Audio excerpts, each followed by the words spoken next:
ہے کام مسلمان کا نفرت کو مٹا دینا۔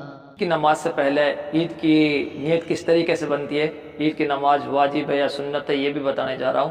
اور تیسری بات یہ کہ عید کیوں منائی جاتی ہے۔ تو سب سے پہلے میں جو بات کرتا ہوں میں عید کے اوپر کہ عید کیوں منائی جاتی ہے۔ دیکھیے آپ نے جو رمضان کے روزے رکھے ہیں، جو آپ نے تراویح پڑھی ہیں، اس کی بدولت، اس کی مزدوری کے لیے آپ کو عیدگاہ کی طرف اللہ نے بلایا ہے، تاکہ آپ نے جو تراویح پڑھی ہیں، روزے رکھے ہیں، نمازیں پڑھی ہیں، اس کا بدلہ اللہ تعالیٰ آپ کو عیدگاہ میں دیں گے۔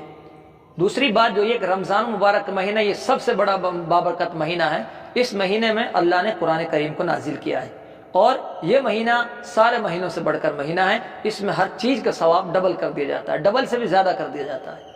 تو اس لیے ہم عید مناتے ہیں۔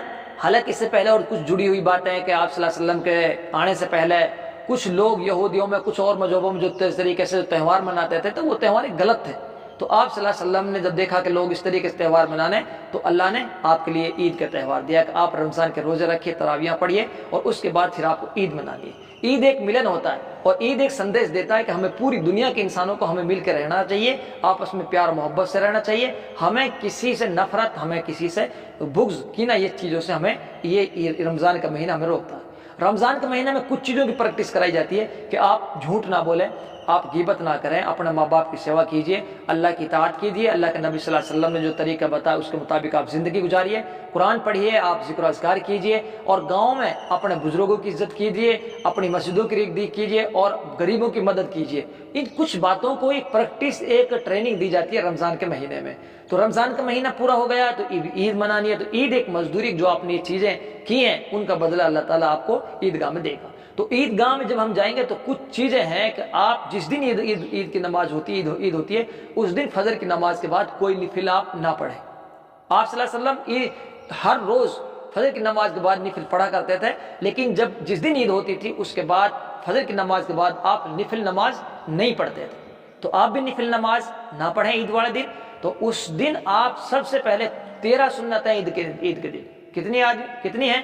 13 سنتیں۔ سب سے پہلے آپ کو عید جس دن ہوگی اس دن آپ کو بہت سویرے کھڑا ہونا ہوگا، اس کے بعد آپ کو مسواک کرنی ہے، آپ کو غسل کرنا ہے، آپ کو اچھے کپڑے پہننے، خوشبو لگانی ہے، اور آپ صدقہ فطر ادا کریں، اور اگر نہیں کیا تو صدقہ فطر ادا کریں، اور پھر آپ کو ایک راستے سے پیدل جانا ہے، ایک راستے سے آنا ہے۔ جس راستے سے آپ کو جانا ہے اس راستے میں آپ کو تکبیر کہتے ہوئے جانا ہے۔ اب تکبیر کیا ہے؟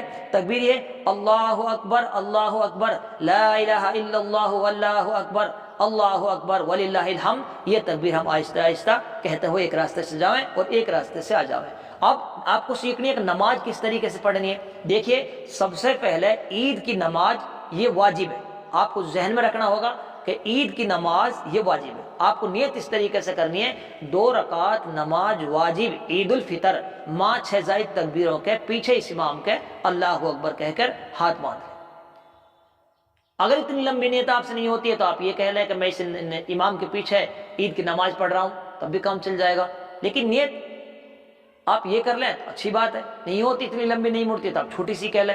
اس کے بعد امام صاحب ہاتھ اٹھائیں گے، آپ بھی ہاتھ اٹھائیں، اللہ اکبر کہہ کے ہاتھ باندھ لیں۔ امام صاحب ثنا پڑھیں گے، ثنا کا مطلب سبحانک اللہم و بحمدک، یہ پڑھیں گے، اور اس کے بعد میں 3 تکبیر زائد کہیں گے، اور ہاتھ کانوں تک اٹھا کر چھوڑتے رہیں گے، آپ بھی چھوڑتے رہیں، اللہ اکبر اللہ اکبر اللہ اکبر، یہ 3 تکبیر ہو گئی۔ اس کے بعد ہاتھ باندھ لیں، امام صاحب سورہ فاتحہ پڑھیں گے، اس کے بعد سورت ملائیں گے، اس کے بعد پوری رکعت اسی طریقے سے کریں گے جیسے ہم نماز میں پڑھتے ہیں۔ اس کے بعد دوسری رکعت شروع ہوتی ہے، دوسری رکعت میں امام صاحب سورہ فاتحہ پڑھیں گے، اس کے بعد ایک سورت پڑھیں گے، اور سورت پڑھنے کے بعد رکوع سے پہلے ہی 3 تکبیر کہیں گے، اللہ اکبر اللہ اکبر اللہ اکبر کہہ کے، اور چوتھی تکبیر میں آپ ہاتھ نہ اٹھائیں بلکہ آپ رکوع میں چلے جائیے، اور پھر اسی طریقے سے آپ رکعت پوری کیجیے جیسے آپ نے رکعت پیچھے کی ہے، اس طریقے سے۔ یہ آپ کی عید کی نماز ہو گئی۔ عید کی نماز میں جو خطبہ ہے وہ سننا واجب ہے۔ اگر آپ کے پاس کوئی بات کر رہا ہے، کوئی بول رہا ہے، تو آپ کوئی جا رہا ہے، کوئی آ رہا ہے، تو آپ کو کسی سے کچھ لینا دینا نہیں، آپ کسی کو ٹوکے نہیں، آپ خاموشی کے ساتھ آپ خطبہ سنیے، اور پھر اللہ سے دعائیں مانگیے، پورے ملک کے لیے دعائیں مانگیے۔ آج پورے ملک کے اندر مہاماری جس طریقے سے چل رہی ہے، پورے ملک کے اندر آج لوگ پریشان ہیں، سب کے لیے دعائیں مانگے، بارش کے لیے دعائیں مانگے، جو دنیا سے جا چکے ان کے لیے دعائیں مانگے، اور خاص طور سے اپنے ملک کے لیے اور فلسطین کے لیے، مسجد اقصیٰ کے لیے، ان تماموں کے لیے آپ دعا مانگیے اللہ سے۔ اللہ جلد سے جلد فلسطینیوں کی مسجد اقصیٰ کی حفاظت فرمائے، ہمارے نظام الدین مرکز کی، دارالدیوبند کی حفاظت فرمائے، ہمارے پورے ملک کی حفاظت فرمائے، اور ہمارے پورے ملک کے انسانوں کی اللہ حفاظت فرمائے، چاہے وہ کسی بھی دھرم کے آدمی ہوں۔ ہم سب کے، پورے ملک کے انسانوں کے لیے دعائیں مانگنی ہے۔ بس آج اتنا ہی۔